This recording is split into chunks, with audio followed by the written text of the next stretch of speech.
സ്വല്ലല്ലാഹു അലൈഹി വസല്ലം തങ്ങൾ പറയുന്നത്, അതാ ഒരാൾ ഒരു ദ്വീപിൽ താമസിക്കുകയാണ്. അയാൾക്ക് 3 കൂട്ടുകാര് മാത്രമാണുള്ളത്. ഒന്നാമത്തെ കൂട്ടുകാരനോട് അയാൾക്ക് വലിയ ബന്ധമാണ്, വലിയ അടുപ്പമാണ്. ഒന്നാമത്തെ ആള് വളരെ ഇന്റിമേറ്റ് ആൻഡ് ക്ലോസസ്റ്റ് ഫ്രണ്ടാണ്. അയാളോട് എപ്പോഴും വലിയ ചങ്ങാത്തമാണ്, എല്ലാവരോടും വലിയ കമ്പനിയാണ്. അങ്ങനെയുള്ള ഒന്നാമത്തെ കൂട്ടുകാരൻ. രണ്ടാമത്തെ ആളോടും വലിയ തരക്കേടൊന്നുമില്ല, അത്യാവശ്യം നല്ല ബന്ധമാണ്. മൂന്നാമതൊരാളുണ്ട്, വല്ലപ്പോഴൊക്കെ കാണുമ്പോൾ ഒരു സലാം പറയുന്ന ഒരു ബന്ധം. ഇങ്ങനെ 3 പേര് മാത്രമുള്ള ഒരു ദ്വീപിൽ ഒരാൾ താമസിക്കുകയാണ്. 3 കൂട്ടുകാരെ ഉള്ളത്. കുറെ നാളിങ്ങനെ പോയി.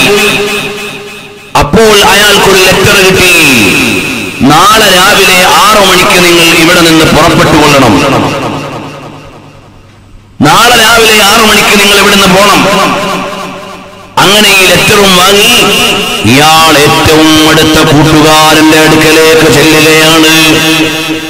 ഇരിപ്പിലും കിടപ്പിലും നടപ്പിലും രാത്രിയിലും പകലിലും തണുപ്പിലും ചൂടിലും എപ്പോഴും ചങ്ങാത്തമുണ്ടായിരുന്ന കൂട്ടുകാരന്റെ അടുക്കലേക്ക് ചെല്ലുകയാണ്. ഞാൻ നാളെ രാവിലെ ഇവിടുന്ന് പോവാണ്, പോകാനുള്ള ഓർഡർ വന്നിരിക്കുകയാണ്, നിങ്ങളോട് യാത്ര ചോദിക്കാൻ വന്നതാണ്. അപ്പൊ ഒന്നാമത്തെ കൂട്ടുകാരൻ പറയാണ്, നിനക്ക് പോകണമെങ്കിൽ പോകാം, അതിനെനിക്കെന്ത് വേണം? അപ്പൊ ഇയാളാകെ അത്ഭുതപ്പെട്ടു. ഞാൻ ഇത്രയേറെ സ്നേഹിച്ച് അടുപ്പത്തിൽ കൊണ്ടു നടന്ന ആള്, എപ്പോഴും ഞാൻ ആറ്റുനോട്ട് പൂട്ടിയിരുന്നയാള്, ഇതാ ഇപ്പൊ എന്നോട് പറയുന്നു നിനക്ക് പോകാം, എനിക്കെന്ത് വേണം? വല്ലാത്ത കഷ്ടായി പോയല്ലോ. ഞാൻ ഇയാൾക്ക് വേണ്ടിയാണല്ലോ ഇത്രയെല്ലാം സ്നേഹം കാണിച്ചത്.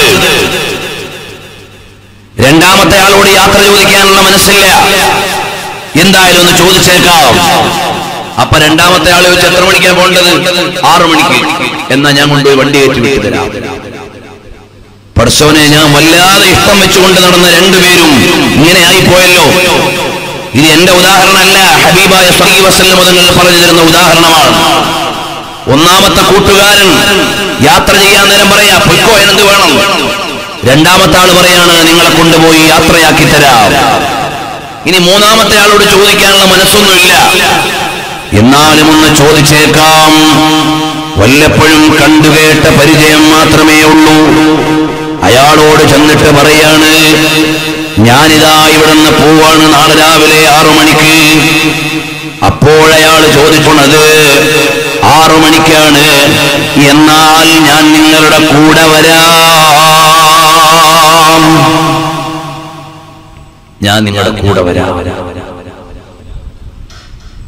ഞാൻ സാധാരണ പരിഗണിക്കാത്ത ഈ മൂന്നാമത്തെ ആളാണല്ലോ എന്റെ കൂടെ വരാമെന്ന് പറഞ്ഞത്.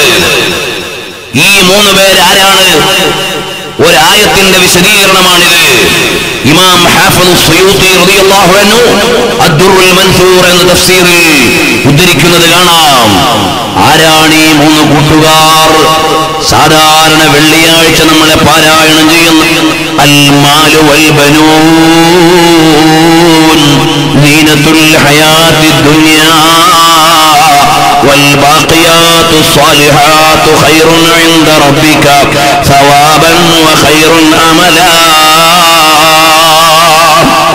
ഈ 3 കൂട്ടുകാരാരാണെന്ന് എന്റെ പ്രിയമുള്ള സദസ്സൊന്ന് ചിന്തിക്കണേ. ഒന്നാമത്തെ കൂട്ടുകാരൻ ആരാണ്? അൽമാൽ, നിങ്ങളുടെ സമ്പാദ്യമാണ്. ആ സ്വത്തിന് വേണ്ടിയാണ് നമ്മൾ ഉറക്കൊഴിച്ചത്, ആ സ്വത്തിന് വേണ്ടിയാണ് നമ്മൾ അടിപിടി കൂടിയത്, ആ സ്വത്തിന് വേണ്ടിയാണ് നമ്മൾ കുടുംബബന്ധം വിച്ഛേദിച്ചത്, ആ സ്വത്തിന് വേണ്ടിയാണ് നമ്മൾ തർക്കവിതർക്കങ്ങളിൽ കൂടിയത്, ആ സ്വത്തിന് വേണ്ടിയാണ് പലപ്പോഴും അടുത്തവരെ അകറ്റിക്കളഞ്ഞത്, ആ സ്വത്തിന് വേണ്ടിയാണ് സർവത്ര കുലുമാലുകളും ഉണ്ടാക്കിയത്. ആ സ്വത്ത് നിങ്ങൾ മരിക്കുന്ന സമയത്ത് നിങ്ങളോട് വിട പറഞ്ഞില്ലേ? ആ ആ സ്വത്ത് നിങ്ങളോട് അതേ സെക്കൻഡിൽ വിട പറയുകയാണ്. അതാണ് നിങ്ങൾ ഏറ്റവും സ്നേഹിച്ച നിങ്ങളുടെ കൂട്ടുകാരൻ മരിക്കുന്ന അതേ സെക്കൻഡിൽ നിങ്ങളുടെ ഉടമസ്ഥതയിൽ നിന്ന് മാറിയില്ലേ, അത് നിങ്ങളുടെ കൂടെ വരുന്നില്ല. രണ്ടാമത്തെ കൂട്ടുകാരൻ ആരാണ്? അൽബനൂൻ,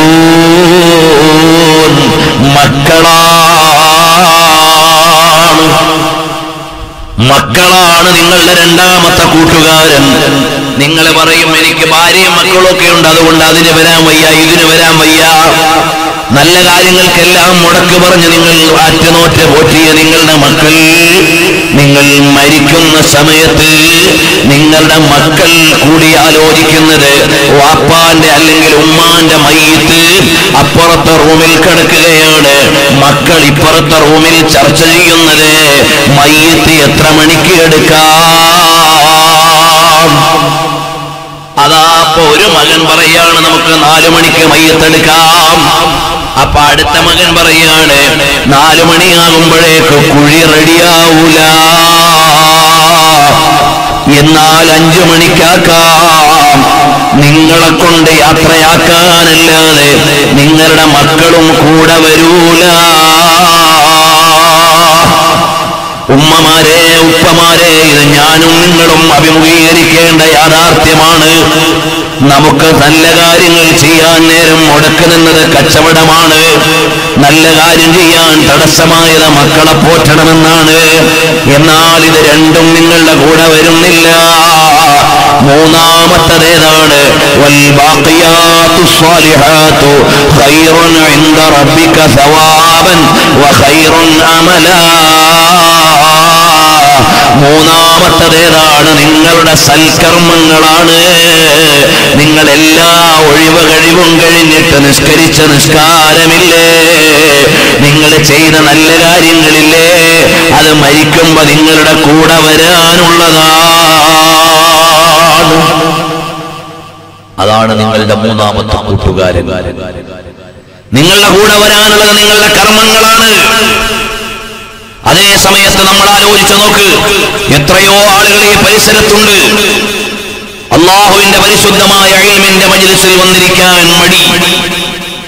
അതേ സമയത്ത് രാഷ്ട്രീയത്തിന്റെ കോപ്പരാട്ടിക്ക് ബഹളം വെക്കാൻ എത്ര ആളുകളാണ്, സിനിമാശാലയിൽ ബഹളം വെക്കാൻ എത്ര ആളുകളാ.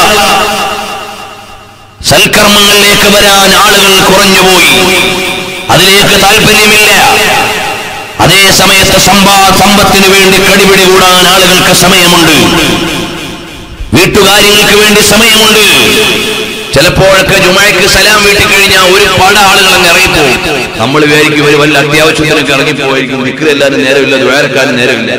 പള്ളിയുടെ മുറ്റത്തിറങ്ങിക്കഴിഞ്ഞാൽ പിന്നെ ധൃതിയില്ല. പള്ളിയിൽ ഇറങ്ങുന്നവരെ വലിയ തിരക്കിട്ടിറങ്ങും. പള്ളിയുടെ മുറ്റത്തിറങ്ങിയാലോ പിന്നെ എവിടാടാ നീ അങ്ങോട്ട് പോകണം, അവിടെ പിന്നെ തിരക്കില്ല, പിന്നെ ബേജാറില്ല. അതിൽ നിന്ന് ഇറങ്ങിക്കഴിഞ്ഞാൽ പിന്നെ യാതൊരു തിരക്കുമില്ല. ഇറങ്ങിപ്പോണ കണ്ടാൽ വിചാരിക്കും അത്യാവശ്യത്തിന് ഇറങ്ങുകയാണ്, എന്നാൽ പുറത്തിറങ്ങിയാൽ പിന്നെ തിരക്കില്ല. ആലോചിച്ചു നോക്കൂ സഹോദരന്മാരെ, അങ്ങനെ സൽക്കർമ്മങ്ങൾ വളരെ കുറച്ച് മാത്രമേ നമ്മുടെ കയ്യിലുള്ളൂ. എന്നാൽ നിങ്ങളുടെ കൂടെ വരാനുള്ളത് സൽക്കർമ്മങ്ങളാണ്. അതാണ് നബി സല്ലല്ലാഹു അലൈഹി വസല്ലം തങ്ങൾ ആയത്തിന്റെ വിശദീകരണത്തിൽ പറയുന്നത് വൽബാഖിയാതു സ്വാലിഹാതു ഖൈറുൻ ഇൻദ റബ്ബിക സവാബൻ വഖൈറുൻ അമലാ. നിങ്ങളുടെ കൂടെ വരാനുള്ള സൽക്കർമ്മങ്ങൾ നിങ്ങൾക്ക് എന്നേക്കുമുള്ളത് നിങ്ങൾ ചെയ്യുന്ന ഇബാദത്തുകളാണ്. എന്റെ പ്രിയമുള്ള യുവാക്കളെ, എന്റെ പ്രിയമുള്ള ഉമ്മ പെങ്ങന്മാരെ, അല്ലാഹ് എന്ന ചിന്തയിൽ ജീവിച്ച് നാളത്തേക്ക് വേണ്ടി കുറെ അമലുകൾ കരുതി വെക്കണേ. സൽക്കർമ്മങ്ങൾ ചെയ്തവരാണെങ്കിൽ അവർക്ക് വേണ്ടി അതാ അല്ലാഹുവിന്റെ കോടതിയിൽ എല്ലാ കാര്യങ്ങളും ഒരുക്കി വെച്ചിരിക്കുകയാണ്.